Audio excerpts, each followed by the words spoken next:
G'day guys, welcome back to the channel. So, last week finally finished the intercooler. Couple of little things to button up this morning, which I'll get done. Just got to plumb the blower valve, tighten that up, smoke test it, make sure there's no leaks, bolt it to the hubs and start to make some power. But I do have some news to share. I bought a new microphone set. So DJI Mic 3s came out yesterday. So went down to JB after work, grabbed one of them, because I've been absolutely struggling with the mic minis and inconsistent volume levels. So hopefully the 3 works a little bit better with that.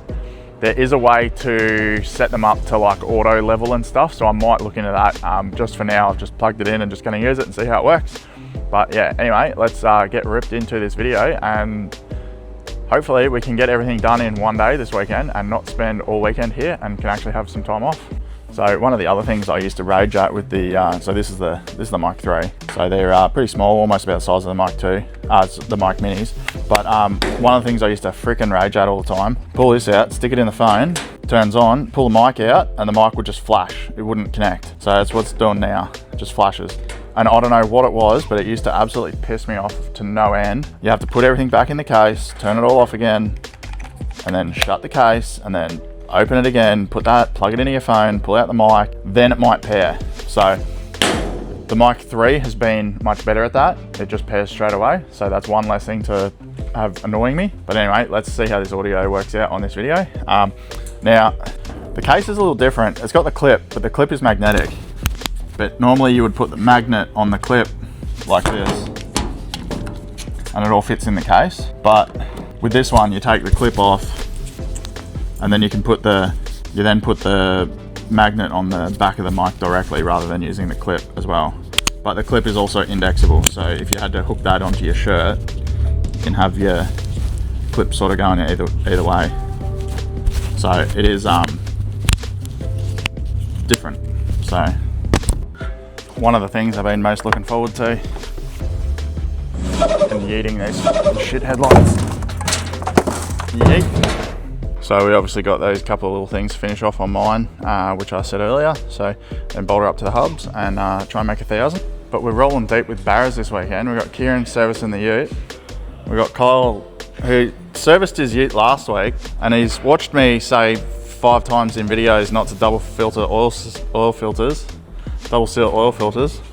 So he managed to double filter his oil seal last week while I was here doing the intercooler. I didn't want to film him last week because he was pretty mad. But then on Tuesday, he suffered a catastrophic turbo failure. Not really catastrophic, but noisy. She's lost the bearing. So got a pulsar to go on. So he's going to try and fit that today. That's going to go well. Anyway, the purple people eater's getting a bit of a birthday. So I think by the time Kyle's got it on the hoist, Kieran will have the turbo on it. Alrighty, so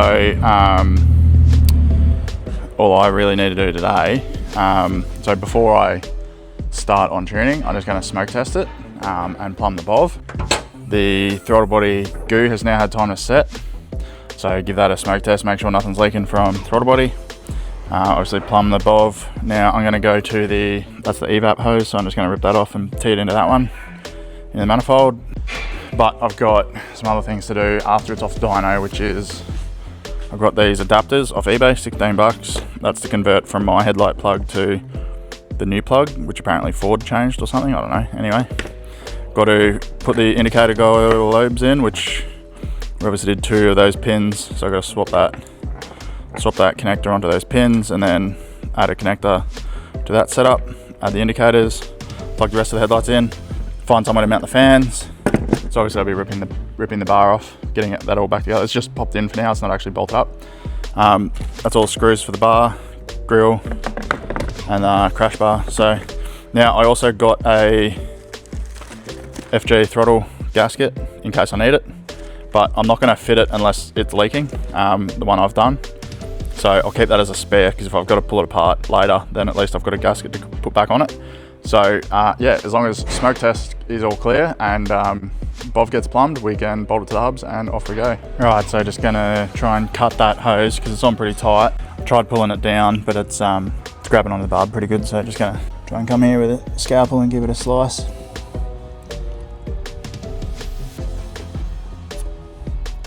and then switch it out with silicone hose.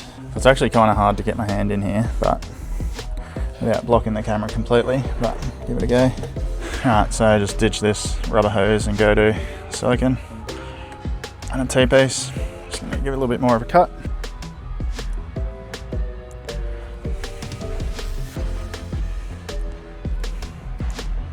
Beautiful. Need to go to a bigger silicone hose.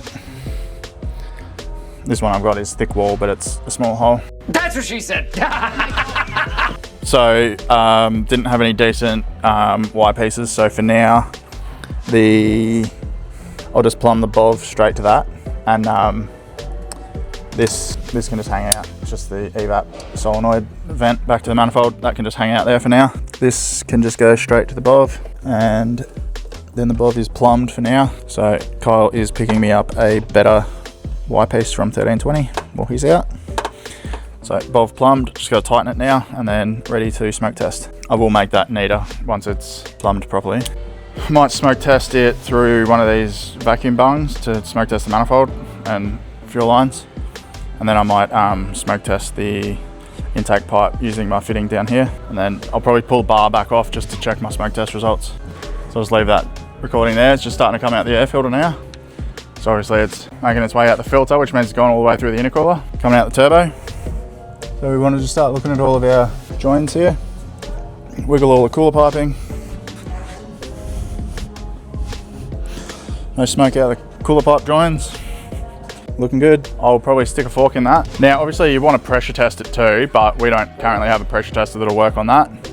So smoke test is good enough. If it leaks a tiny bit, it's not the end of the world, but it's obviously not going to pop any cooler pipes off because they're clamps, but just save you a lot of time testing it before putting it on the dyno and ramping it. Righty, so my plan was I was going to chuck 20 litres of E85 in the car and drive down to United and fill it right up, which will get the oil hot, ready for dyno.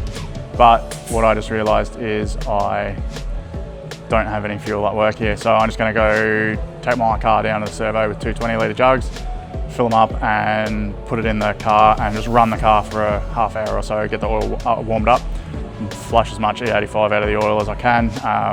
Obviously it's been driven in and out of work a lot during the week without going for proper drives, so last thing you want to do is go doing dyno ramps on oil that's full of E85, so try and burn off as much of that 85 as you can, and then after the dyno session's over I'm going to change the oil.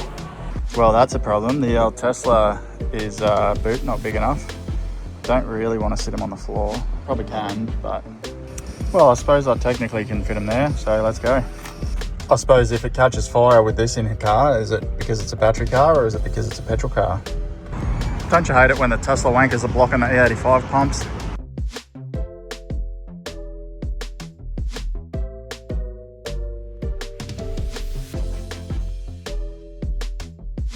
Probably do with a degrease, Kyle. That's what happens when you straight arm your oil fills. Looks like an awfully bent arm. What's going on here? Typical Falcon shit. Some homunculus has rounded off the bolts before Kieran got to it. Probably Kyle or me, one of the two. Heat the crap out of it and hopefully get them off with vice grips. Alright, Kyle's back with my T-piece, so that's needed once we're coming off the dyno and want to plumb the purge valve back in, but ready to bolt her up. So I'll get that done and then start rolling it through. Alright, car is all bolted up, started warming it up, get some low boost roll throughs. Probably start filming when we're ready to do some bigger boost pulls with the gate open or with the dump valve open.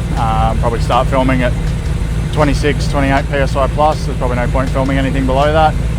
But we'll, obviously if I notice anything weird, I'll probably film that and show you. But yeah, we'll start warming her up. Alrighty, so let me just shut up my exhaust valve. Now we're on 22 PSI target run. So the duty cycle we used to make 22 PSI with, we now make 29 PSI with, due to the new intake and new cooler. So target pressure 22, she's definitely pretty spicy, so I'm going to copy that into the 29 PSI range and drop that a lot and see what we make on gate pressure now.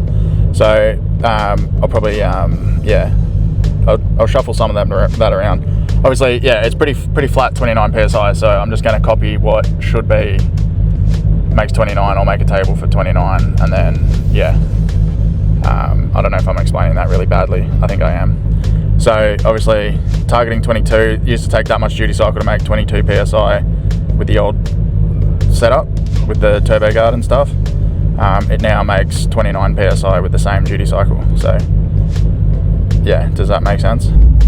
So I've taken the duty cycle out of the 22 psi target, put it in 28, dropped it down a little bit, halved that, and then just linearized through. So for now, that's going to be next test is ramp it again on 22 psi target, which is what we are on, and let's see what boost this makes. So I'll just save this run. Alrighty guys, so unfortunately at this point in the video I accidentally clicked mute on the new microphone because it has a touchscreen. So the next 5 minutes or so has no audio, but what I'm trying to do here is I'm doing a pull and just seeing what duty cycle affects what. I think at this point I've just realized that trying 0 duty cycle basically makes 28 psi or 26 psi now, whereas it used to make about 18 psi with the flap open. I've obviously made some changes and I'm going to try ramping it again. I ended up ramping it a couple times to try and get this dialed in.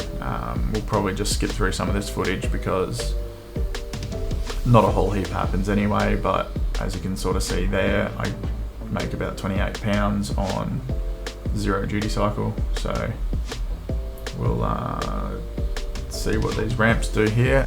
Yeah, so another 0 duty cycle run made 28 pounds or something again straight away. Alright, so yeah, as you can see on this run, my fuel pressure is pretty good. It's much closer to target now that I've got that dialed. It's within 5 or so psi at 28 pounds of boost, which is awesome. But I do actually run into an alternator issue later and that drops off again. So yeah, as you can see on that screen, it's 28 psi on 0% output is what I'm sort of explaining there. So my new minimum boost I can run is 28 pounds. Then I guess I'm looking at the engine bay. Oh yep, here we go. The dipstick blew out on my first full boost run. Now I still haven't really looked into why this happened. I have changed the catch can just before this. So it's possible that the catch can wasn't able to breathe enough. But I have also now ordered a crankcase pressure sensor, which I'll be connecting up at some point and just seeing how much crankcase pressure I've currently got.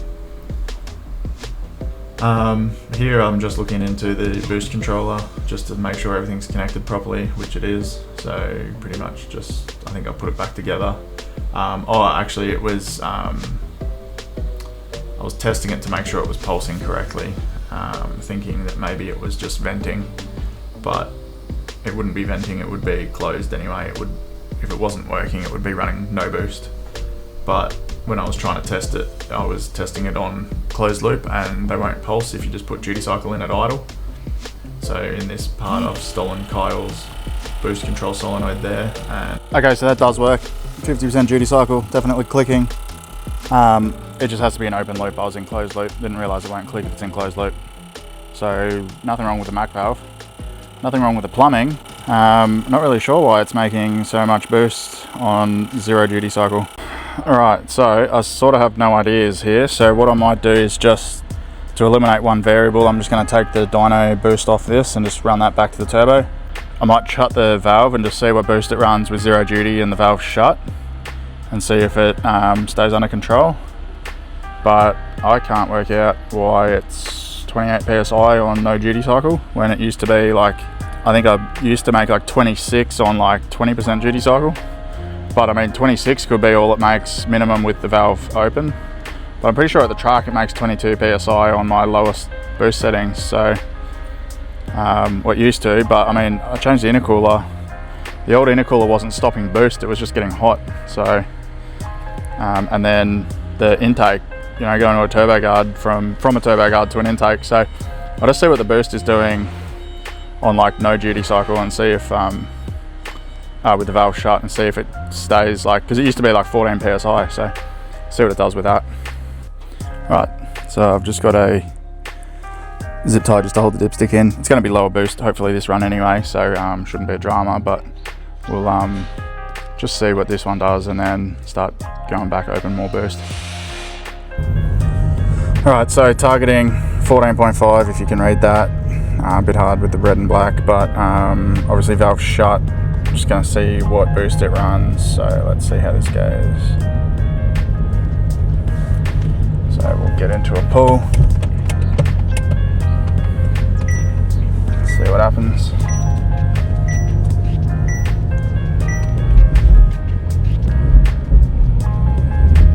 Just got to fight through traction control.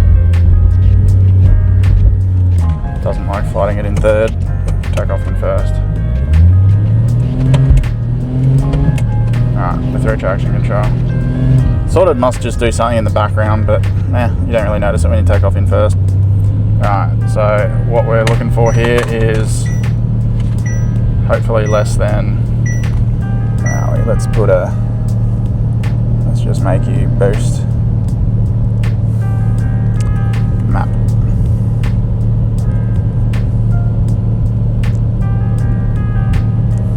Let's see what boost we make. Should be like 14 pound.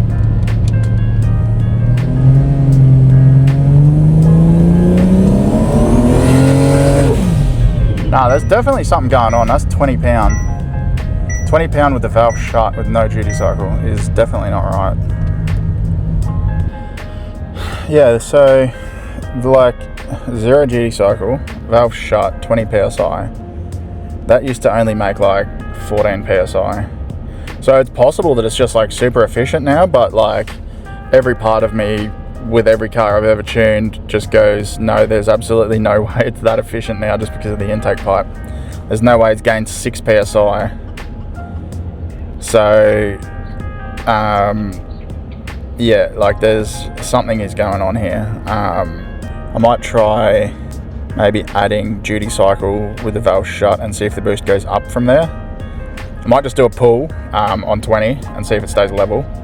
And then I'll do a pull with the little bit more duty cycle and see if it actually moves, because it's acting as though that the wastegate is just not actually doing anything. So, but I mean, it does sound like it's opening the screamer, but yeah, we'll I'll do a longer pull. I sort of just backed out of it when I went, nah, that's not right, but I'll definitely do a longer pull and just see what it holds. Alright, so second pull, let's just see what happens. We'll do a little bit longer pull and make sure we can hear the screamer pipe and everything.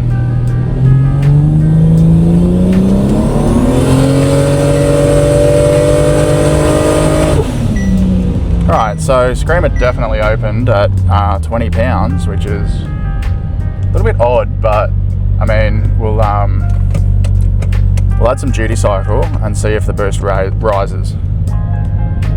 Alright, so just looking at that data log, yep, held solid, like dead on 21 psi. Started dropping off a little bit up top, which is fine. Obviously our ramp sort of is what it is, 450 kilowatt, 21 psi, it's probably tracking about right. So I will add duty cycle and just see what it's doing. Alright, so all I've done, I've just changed my target pressure to 24, and I'm just going to put in 30% duty cycle and just see what that does. If it rises above what it was, then we know the boost is working and it's just making a lot more boost, but I mean the wastegate should be stopping it from making so much boost, but I mean, I've been known to not understand plenty of things in my past, so let's just see what this does. Let's see what happens.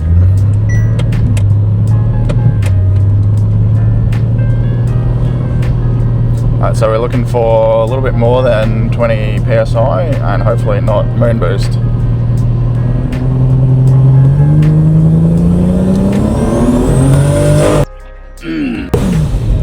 Jesus, what the fuck? Definitely went moon boost, but we bailed out of that one. 29 psi, that's when I bailed. I've never seen that much boost with the exhaust valve shut, and that's only 30% duty cycle. even if we go, oh whoops, hang on, no, that's why. The old slider got me. So I had the slider slid over for open, valve open, need the slider shut. So that was like, well, it was like 38% duty cycle. Maybe we'll just put 30 in here and see what happens. Should go 25. Alright, so we're going to do 25% duty cycle there, now that we know that whatever that was like 38 or so, 40.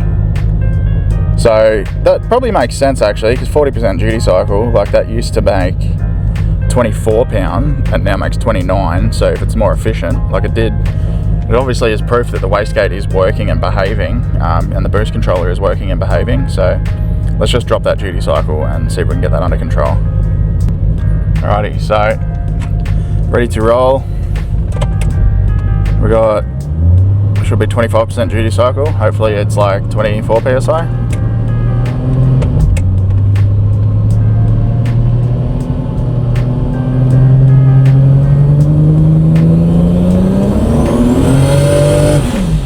Still too high.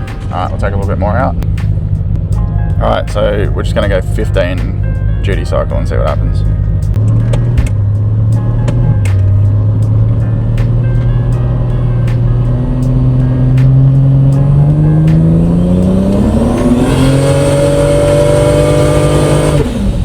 Alright, so 15 is effectively 0.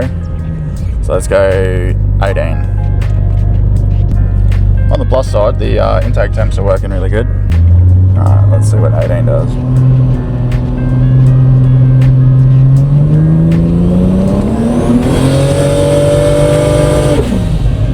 Is also effectively nothing. Let's try 20.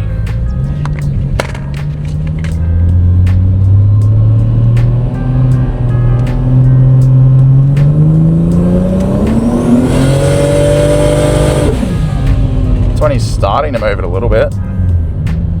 Let's see what 22% does.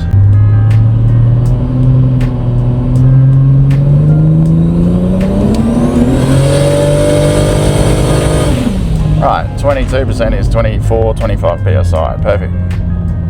Alright, so I'm just going to build out something effectively like that. So 24 psi is 22%, and then just go up 2% each way. I don't really have any need to go any further with the duty cycles versus map shut, exhaust valve shut. So I'm probably just going to move on now and move up to valve open and start adding power into it. I usually only race it with the valve open. I do want less boost in first gear with the valve open, but what I might have to actually do is make it so that the valve opens as I'm doing a pull, so it starts shut in first gear and then opens as I launch if I can't get this boost under control with the valve open, because 28 psi in first gear is going to be way too much. And then hopefully logic prevails here, and if it makes like 28 psi on 0 duty cycle, hopefully on 18 duty cycle it makes 30, because it took about 18 duty cycle for it to start moving on with the valve shut. So, well, yeah, around that. So let's just see what happens. Alright, so we're going for valve open, 28 psi target, wastegate 0% duty cycle again, and let's just do a full run at that at 28 psi. I might hook the dyno tacho up actually. Oh no, I've got a coil cover now. I definitely can't do that. Oh, alright, we'll just go with the roll attack. I don't really care about power numbers and stuff.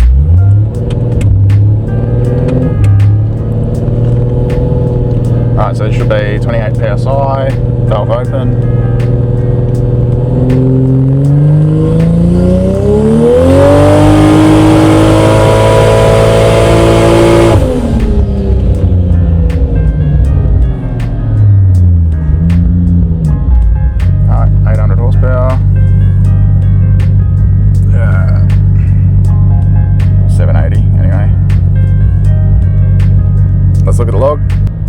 Alrighty, so pretty solid 28 psi. Only got to 6800. Seems pretty happy. So fueling's pretty good. Just look at the fueling. So fueling's within 1%. By the top of the run, it's pulling 5% out. Pretty happy with that. Don't really care. Not going to tighten that up for now. Injectors are 70%. Fuel pressure, how's that looking?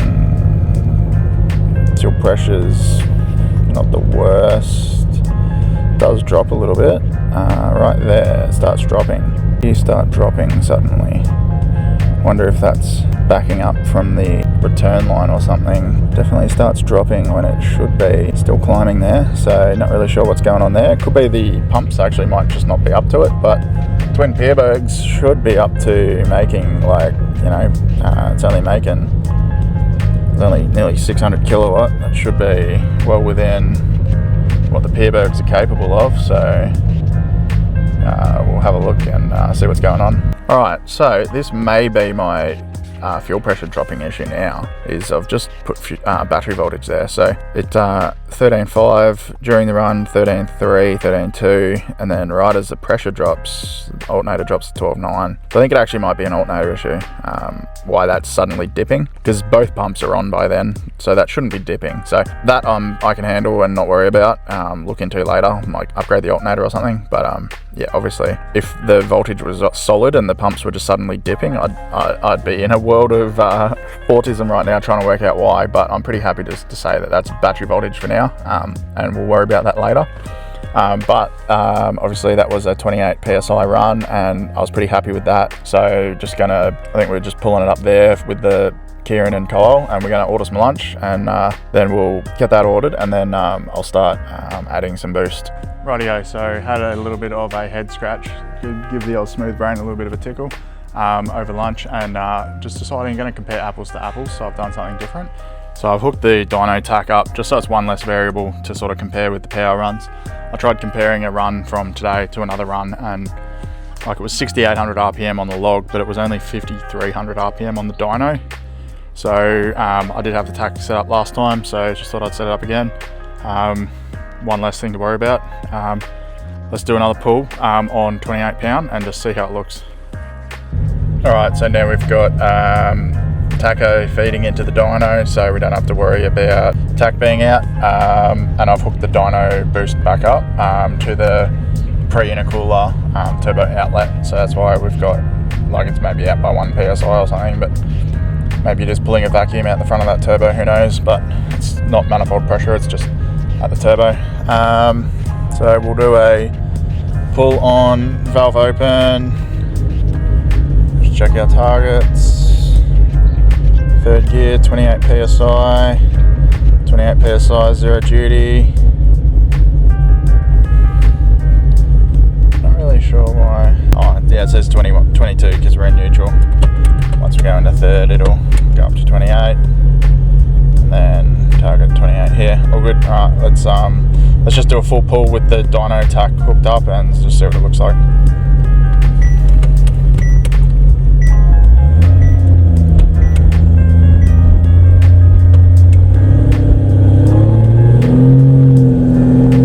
Once again, just have to push through that traction control.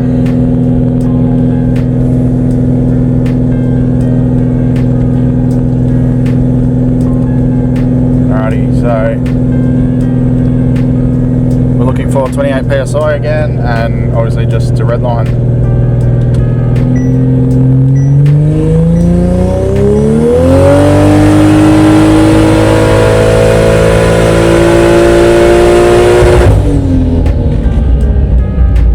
Alrighty, let's see how everything looks. And the smooth brain tuner forgot to data log. That's right, I've got a sheet at least, and the sheet is showing the correct power for what the boost is, so that's looking about right for 28 pound. So I think our issue was that the tack was affecting the dyno reading, because 28 pound should have been making more than 580 kilowatt, but it wasn't a full pull. So anyway, let's because I don't know how to explain it. I'm not that smart. This is like a visual representation misrepresentation of what I was trying to say. So the red run was my last pull before lunch. It says that it was 5,300 RPM, but it was in fact 6,800 according to my data log. But that run would have been 7,400. That's where my red line is. But that says, oh, maybe the tach's just out. That says 6,300, but my I don't know how to change the RPM on this to be the actual RPM, not the derived RPM. Tacho options, let's use tacho hardware. And then, I don't know, it doesn't seem to do anything, but alright, I might just close the software, open it again, and just use tacho hardware. Alright, so now this is comparing to a run pre-intercooler, pre-everything. This is, the red is today, the blue was back then. So both were targeting 28 PSI, just took a way different duty cycle to get there. But the power is pretty much exactly the same. So that's like 1 PSI more today and it makes 20 kilowatts more. So I'd say that's about on par. So let's start feeding some boost into it and see what power we can make. Obviously the efficiency of the setup must have just gone up. That's why we can make more boost on less duty cycle. So, but the part of that I don't understand is why the wastegate on 0 duty cycle still makes way more boost when the wastegate should just be opening more to combat that. But unless it's opened all the way or something and it's still making too much boost, I don't know. Anyway, let's just feed some duty cycle in and very slowly and just try and get back to that 30-32 PSI and just see what intake temps and stuff are doing. I actually did have an auto data log set up, so I do have an auto data log of that last run, but you can just see here that obviously the battery issue is just as bad. So 13.4, fuel pressure is pretty close, and then battery drops to 12.2. So anything over 6,800 RPM, the alternator gets unhappy, and then it just drops. So obviously we've got an issue there. Now the fuel trims don't look too bad though. Where are we looking here? Yeah, within 5%, so happy with that. Looks like it's actually turned off, to be honest, but it's coming close anyway. That definitely looks like it turns off at what? Probably need to look into that. But the boost is, yeah, it got to about 29.5 up top, so, and that was a run all the way to effectively redline, like 7,200 or something, I guess. I've got that set to. So main limiter, what have we got that on? Yeah, about 7,400 or something. Not sure why that stopped at 72, but it did. Anyway, yeah, all good there. Let's do what we were going to do and add some more boost. Also, another thing I forgot to look at, which is obviously a great upgrade here, is 29 PSI run. Intake temp, 38 at the top of that. Even after I've backed off, it only gets as high as 40. So let's see what it gets to on like 32 pound. 32 pound used to hit 68, so I dare say that's going to be a lot more under control than what it was. Alright, so targeting 30 PSI in third. See what 18 duty cycle does. Technically by like 7,000 it only needs like 0 duty cycle to actually hit like 29 and a bit, so let's just see what this does.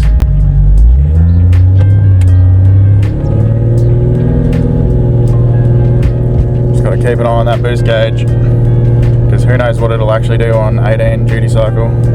Just make sure that I've got the table correct. Yep, we're on, valve open, little triangles there, 18%. Let's see what happens.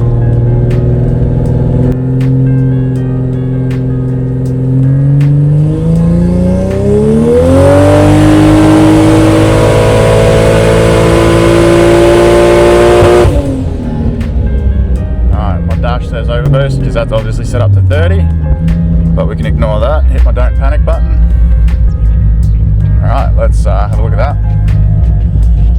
So it was right on 30 PSI up top, about 30 PSI to start with, so pretty happy with that being 18%. So if we want to go to 32, let's go to start with 20% and see what that does. But let's just have a quick look at the AFR stuff, because we were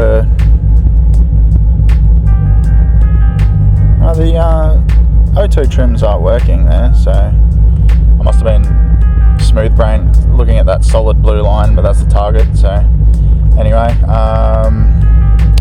fuel pressure data logging. Oh, our voltage is getting worse. Our fuel pressure's dropping, so might even be belt slip, to be honest. I might hook a jump pack up to the car that just pumps like 14 volts into the fuse box, and see if that helps us with our fuel pressure, just to keep us on the dyno without any issues. But that did what we were looking for. A little bit more boost, a little bit more power. Everything is traveling correctly. But that did exactly what we were looking for. A little bit more boost and a little bit more power. So it's exactly what we're going for. Just going to connect to my dash and up my warning, so it's just one less thing to sort of have flash in front of me.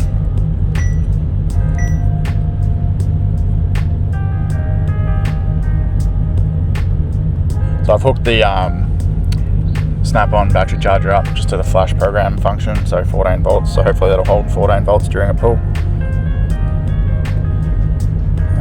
Functions, alarms, overboost, let's go 32 PS, 34, save, disconnect. Alright, plug in that bad boy, connect to the ECU.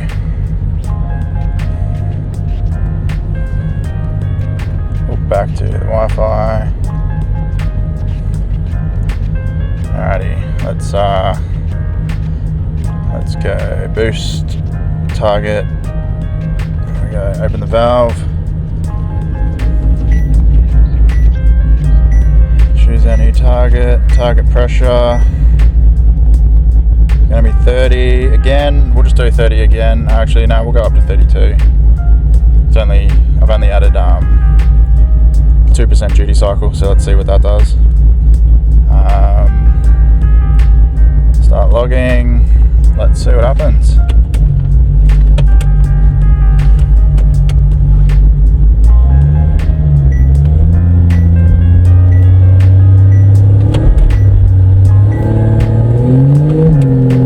Your gear position selector seems to be a little bit off. Not really sure what's happened there.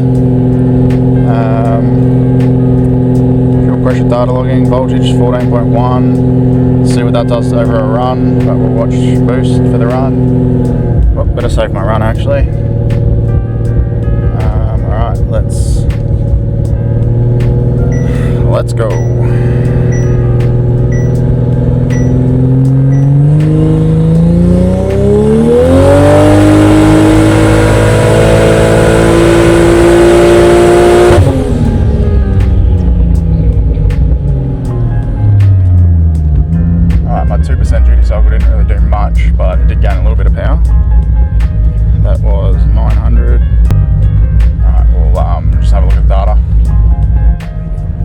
Alright, so the boost was a little bit wavy on that run, not really sure why, but did get as high as 32. So up top we're probably pretty good, but we got fuel pressure. Let's look and see what that did. Alright, so voltage did drop a little bit, but our pressure did much better. So definitely need to look at an upgraded alternator or wiring or something. Whether it's the battery cable running to the boot is too small or something maybe, but I don't think so. But that is behaving much better fuel pressure wise. So it also, when you look at the power, it also, if you compare it to the run before, well yes it was a little bit more boost, it did look like it actually helped power more as the RPM gets higher. So it almost looks like power starts dropping as the voltage drops, whereas that one kept more solid. So yeah, it could be the coils or something is also struggling a little bit right up top. So yeah, we'll keep an eye on that, definitely. It did also, the boost did also creep up a little bit up top, so it just could be that too. So, but yeah, it's something to note. Anyway, yeah, we'll add a little bit more duty and add a little bit more boost and see where we get to. Actually, I needed to check IAT on that run. Got only as high as 42, so that used to hit 68. So intercooler doing its job excellent. It is pretty hot today actually. It's probably about 25 in the cell, maybe 26. So we can actually check that. It is 20. No, it's not. It's definitely not 20 because I'm sweating my ass off in the car. Anyway, yeah, we'll probably just tidy up that 32 psi, put a little bit more duty cycle in the start, and get that flatter and see what that does. So on the red run, it did hit the limiter. It felt like, or sounded like it hit the limiter, but when I look at data log, it definitely didn't hit the limiter. I put some limiter PIDs here, and it's like definitely didn't hit the limiter. It was 7100 RPM, and the limiter is 74, so I don't really know what that was. But comparing to my previous best run of 912, which was a cold run the next morning, we're almost there. Like, we're only 20 horsepower shy of that, but if you look at the boost, we've got a lot less boost in it. So the green iron on this was also logged to pre-intercooler, so it's good to see that, yeah, like 29.8, if you look at the data log now, is right there is 32. So that's obviously just the boost drop to the dyno. There must not be any boost drop between the intercooler hot and cold side, because boost is higher at the manifold than it is at the dyno, but obviously the dyno hose is really long, so it usually drops about 10% anyway. But we used to be like 33 psi pre-intercooler to run 32 psi in the manifold. It was about 30 psi in the manifold on the old setup, so but it was much colder run. So let's just clean up that boost on that red run, and then up some more duty and see what we can make. Alrighty, added just a little bit more duty cycle down low, just 1 or 2%. See if boost holds a little bit more level.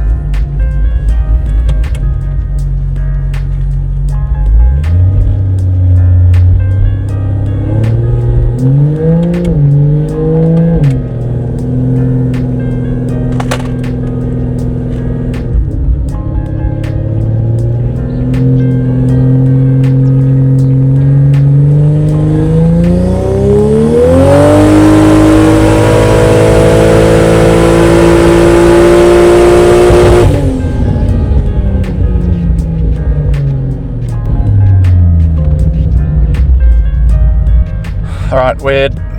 So voltage dipped during the middle of that. It ended up logging a code for it, and then it came good towards the end, which is odd, but the pressure came back. So obviously as the voltage drops, the pressure sags. So anyway, AFR wise, pretty good. Trimming a few percent. Boost control, it actually made a little bit less boost than the last run, made a little bit less power, so I guess maybe it's a bit hotter now. Anyway, let's just save this run, and 32 high target hit 30, yep, that still applies. So comparing to the last run, yeah, same deal, a little bit less boost. It was 32 on the log last run. That time it was only 31.8 right as a peak, but mostly 30, 31. Yeah, right, let's maybe add a little bit more duty cycle to that and see what happens. Whoa, not the whole thing, we just want just that. I'm just watching this through my phone. Let's go page up, 2%, see what that does. Might get Kyle to film a run, so I've just added that 2% to the duty. I'll get Kyle to film from the outside, but obviously we're going through the mic on me still. But anyway, we'll see what happens.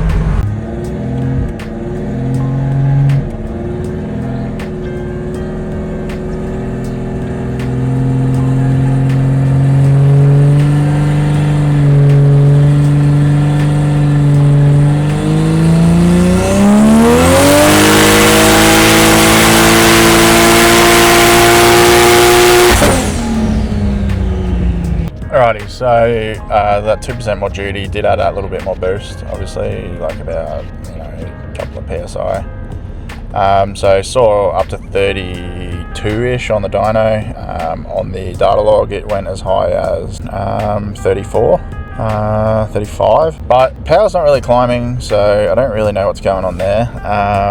Now, did go a little bit fat up top actually. That could probably be something to do with it. It went to like 0.74 on the wideband, which is pretty fat, but our target didn't really change from 0.78, so maybe we need to pull a little bit of fuel out of it up top. But our fuel pressure again followed voltage. Voltage sagged a little in the middle, 12.9, but sort of comes good by the end. 13.9. Bit of 10 psi off target, which is really not too bad considering we used to sit at like 60 at the end of a run. Ignition time is about 18 degrees, but power is not really doing what I was hoping it would do, is not really increasing much. So I don't know if maybe whether we're running out of intake manifold maybe or something, I don't know. Something is not liking life. One thing I'm not quite sure what's happening is I'm basically hitting rev limiter on every run, and every run is a different end RPM, so maybe the converter is playing up or something going on here. But like, I mean, it basically stopped the run at 7,000 RPM. I got to 72 on that one. So maybe it's, I don't know, just seems to be hitting the limiter a little bit. It's obviously going to start hitting the limiter before it hits the limiter to sort of bring it up softly, but yeah, soft cut starts coming in like 200 RPM before, so I'm not too concerned about hitting the limiter. Anyway, the IATs are also pretty good, 40 by the end of that run. Used to be well over 68 by the end of pull on that sort of boost, so a good 30 degree drop on intake temps. So there's probably no point continuing to flog this. I might pull a little bit of fuel out up top and just see if that increases power. I don't think we're going to see 1,000 today. Just wonder if maybe that's a bit of a tall ask on one of these plenums. Maybe that's the issue. Could just be the turbo just starts really running out of efficiency at that sort of boost level.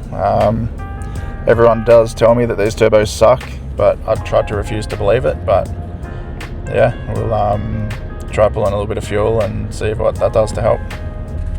Alright, so a little bit of further head scratching and data analysis, and speaking to a few people. I think I might be onto it. So when it made 912 last time, when cold run, it obviously had a lot more axle RPM, so that already seems a bit strange. And it appeared to have about 12% transmission slip, whereas now, at the end of that last run on 32 pounds, it seems to have 25% transmission slip. So it's entirely possible that the trans is just slipping a shitload. There is one more thing. Sorry, just gonna do it on the laptop, remote it inside the car, just so it's a bit quieter.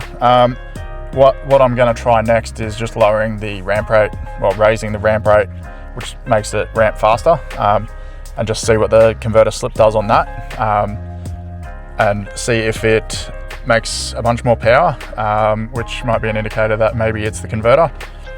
It's probably not the end of the world. It's a dyno number at the end of the day. I'm not too fast. Was hoping to make 1,000, but if it is what it is.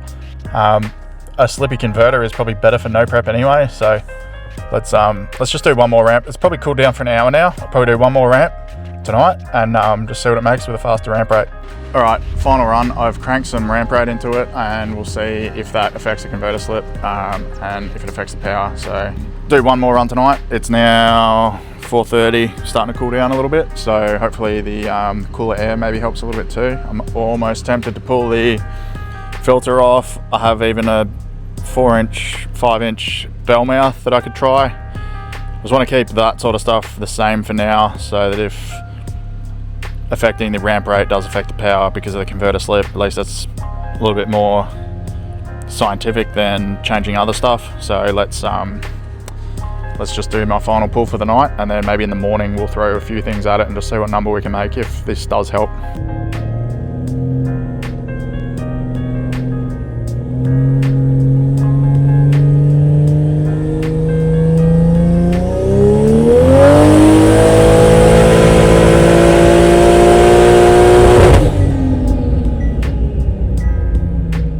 So it did run more RPM and less converter slip. It was about 11% up top, about 15% for the main part. Yeah, don't really know what to say. Held it for less time, so it was a little bit laggier, but it made less boost up here. So like, it was a couple PSI down through here, but maybe that was just because it's open loop and it was a bit colder.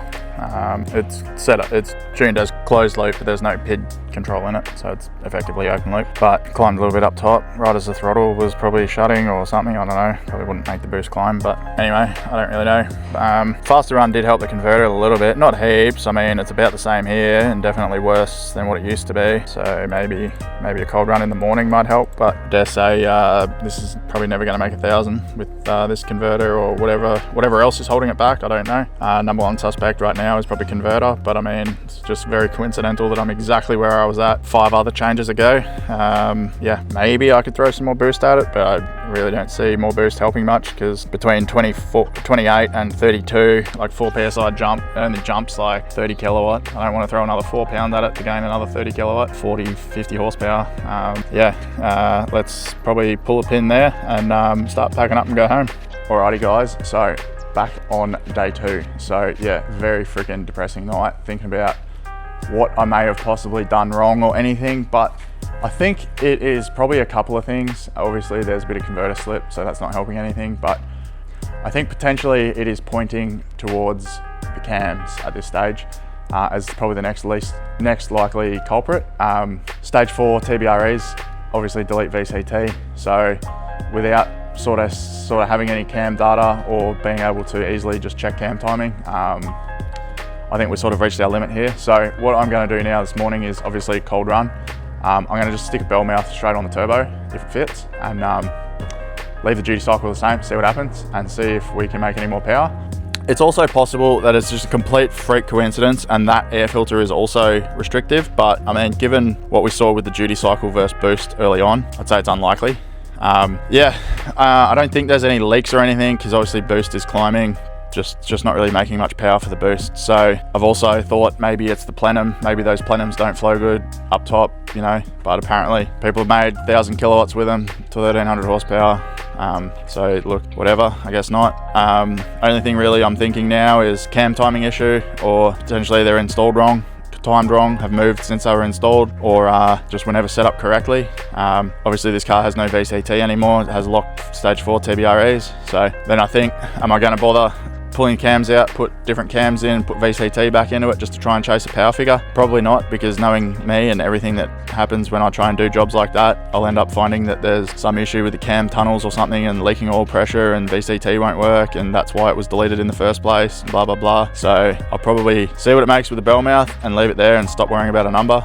I'm just really trying to impress people on the internet at this point. I don't need 1,000 horsepower to do no prep racing with what I'm doing. I mean, I've still probably never used more than 600 kilowatts at the track yet in this thing, so let's just put the bell mouth on, see what it makes, pull it off, and then start just putting everything back together properly, and finishing it off and putting the car back together and enjoying it. All right, so I've been picturing what this would look like with a bell mouth on it for a while, and I wasn't quite prepared for just how hectic it would look. God damn, that is hectic. So if this makes a shit ton of power, maybe bell mouth daily?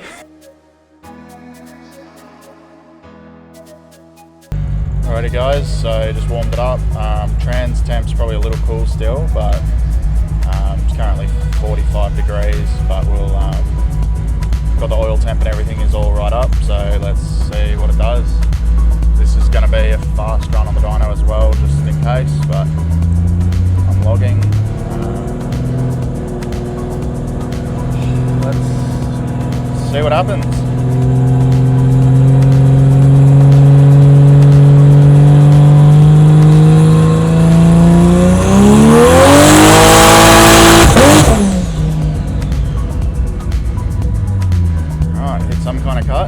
Alright, so it was just a little bit much boost. So overboost was set to 36. It would have just hit 36. So I might take like 2% out of the duty cycle just in case. I don't really want to be running that much. I probably could just set the overboost to 38, but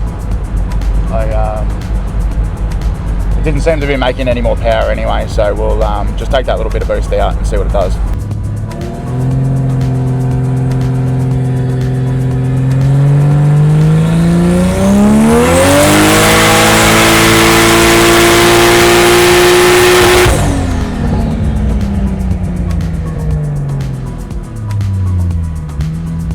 Well boys, that's how she goes, I guess. 880, I don't know how. That was 36 pound, well 34 pound, 34 and a half.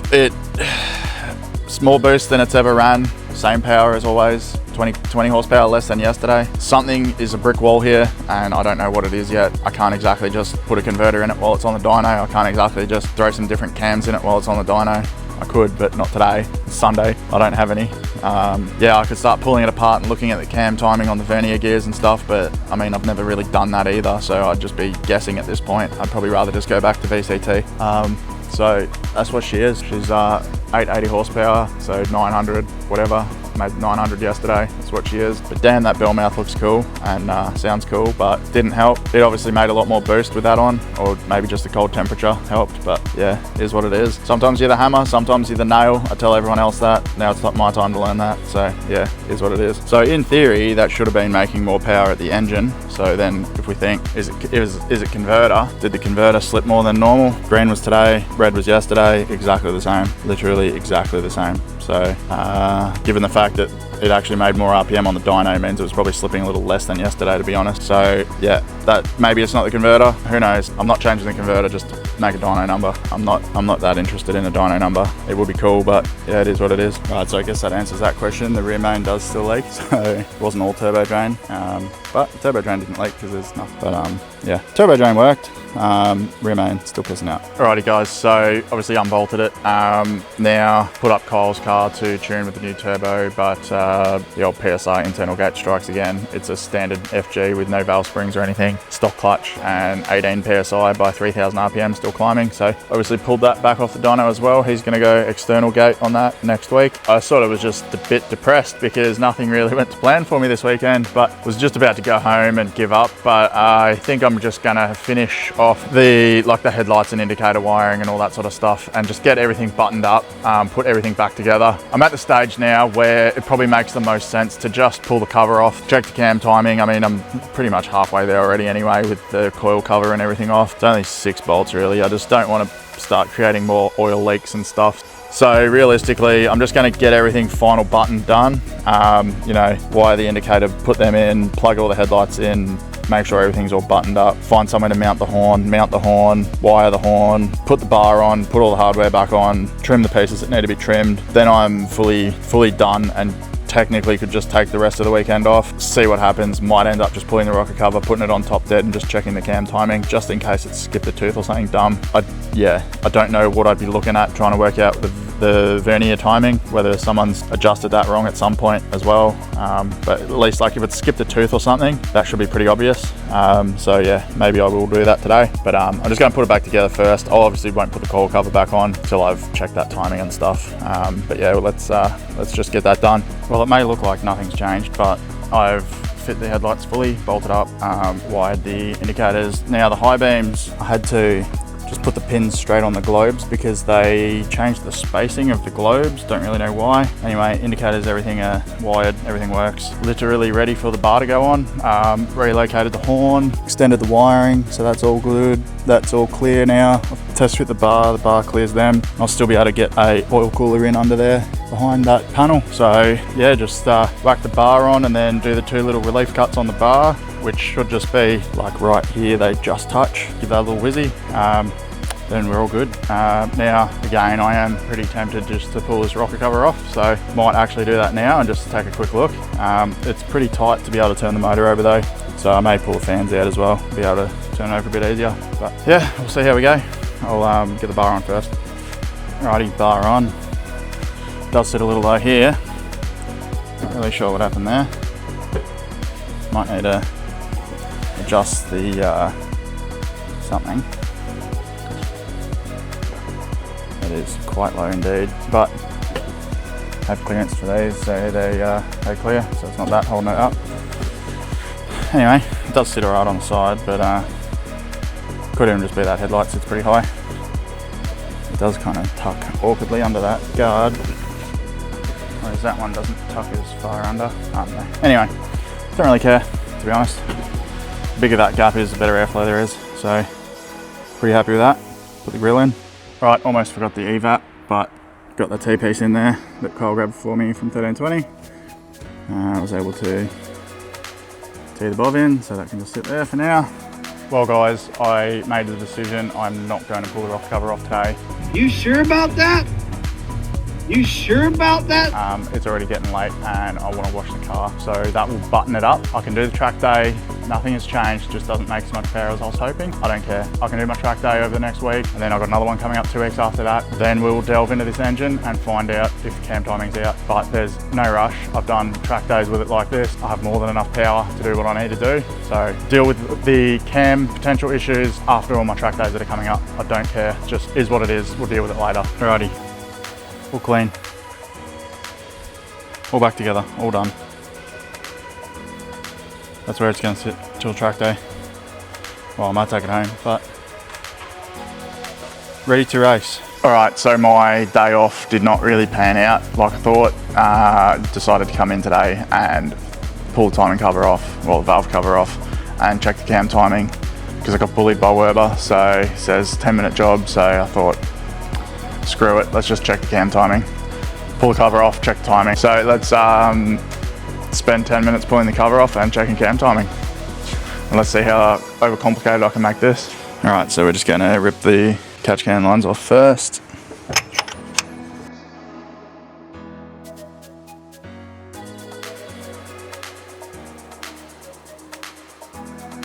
Then I'll probably pull all the coil wires off.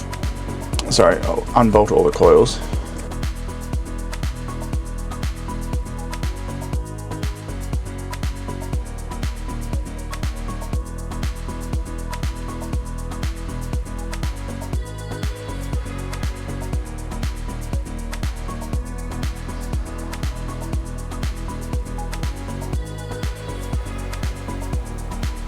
Get that out of the way. Got to undo the seals for the VCT, which I don't have a socket here for, so I'll go get one of those. Make sure you use a good quality socket for these because they round the heads very easily, and nearly every barra they're already rounded because someone's used a double hex socket and a gun on them. These ones are pretty good though. Now if your seals are good, these will pop out. If they're old and crusty, probably not. Alright, not too bad. They seem to be the bolt-in solenoids. That one came out easy too. They were probably leaking though, looking at that. Undo your cover.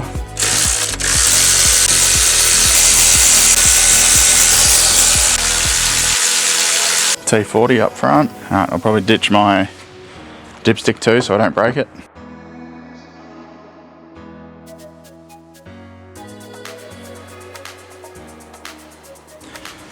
Those seals are all pretty good, so hopefully the rocker cover seal is also fairly soft still, and not too flimsy.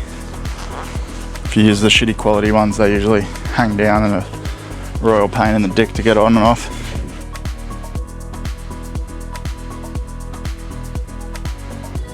Alright, let's pull the fan out so I can turn the motor over. Well, you literally can't make it up. I was grabbing a Torx bit to undo these bolts. Postie rocked up. What's the postie got for me? So I was literally removing these crusty old rad brackets. Oh, I think I've overpaid for this. Maybe. Oh, no, they're alright. Billet holder. So ordered them maybe a week ago on eBay. Had them in my watch list and then they came up on discount. So thought, why not? Let's buy them. So a bit nicer than those, so good timing. Definitely probably not 130 bucks worth of aluminium there. It's about 5 cents worth of aluminium and most likely machined in China. Anyway, will look better and wasn't too expensive. So the main reason I wanted to buy new ones anyway was the cooler piping on this side was real close to it, so someone's clearanced this to clear the cooler pipe. So I was going to have to buy stock ones anyway, and finding ones in good condition, almost impossible, so thought why not just buy some billet ones. Anyway, move rad forward. Oh, yep, that helps. Fans out. Let's turn this motor over. Now I preempted a double hex 19, but I don't know what it will be. Oh, would you look at that? Double hex 19. Probably should pull some plugs, but oh well.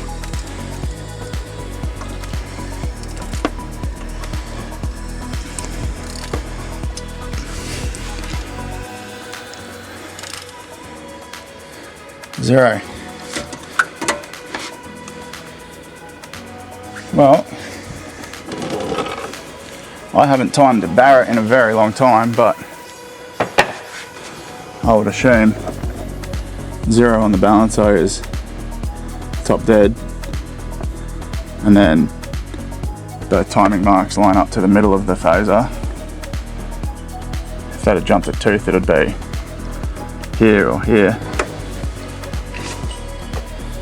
Same as that one. Looks pretty good, even though it's got 2 marks. One looks like it's crossed out.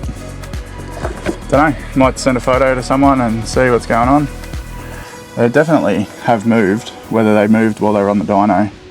Might see if I can find out what the timing was set to when it was tuned last at the last shop that installed these. Well, it's a little hard to see, but someone has definitely scratched a mark on these, and that still lines up, and that still lines up. So I'd say our timing's all right. I can keep turning it over and check the actual marked links, but it's probably got to turn over a million times to get them to line back up, and I can't see the bottom marks anyway. All I'd be able to do is just go to top dead on the timing mark on the balancer. They're a factory keyweight balancer, so not like an LS. You can trust that mark, I'd say, unless the outer's moved. But well, as I'm no Barrett expert, for timing, I've sent the bat signal out to the experts. So just going to swap these rubbers into these billet holders and start cleaning up the surfaces to put the rocker cover back on, because I think it's going to be all good. Well, given about half an hour for the old group chat to start coming up with some useful suggestions. The most useful suggestion is pull these cams out and put something else in effectively. So nah, not happening. So I'm just going to leave it.